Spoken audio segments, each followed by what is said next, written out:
Birinchi navbatda yangi boshlovchilar birjaga mijozni nima xohishini aniqlashi kerak. Mijozni xohishini inobatga olgan holda bozor tendensiyasini o'rganib, o'zi bir chiroyli tarzda taklif berish kerak. Mijoz xohishdan kelib chiqib, bozorni o'rgangan holda mijozga bir yaxshi taklif bersa agar va savdolarni o'tkazib bersa, bu har ikkala tomon uchun manfaatli hisoblanadi. Shuning uchun shoshmasdan bozorni hamda mijozni xohishini bilish kerak. Xato qilsa, ko'pincha bizlar raqamda ishlashimiz uchun xatolar bo'ladi. Texnik xatolar bo'ladi.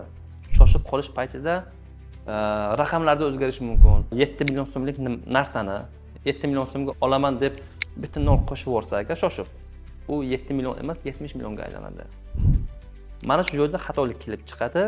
3 marta mana shu xatolikni qilsa agar jarimaga tortiladi yoki o'sha mijozga olingan summaga yarasha shartnoma ko'rsatilgan zakat plus komission sborga yarasha jarima beradi yoki birja rahbariyati tomonidan uni jarimaga tortiladi. 3 marta shunaqa xato qilib birjadan ro'yxatdan o'tsa agar brokerlik kompaniyasi 1 yilga chetlashtiriladi birja sohasidan.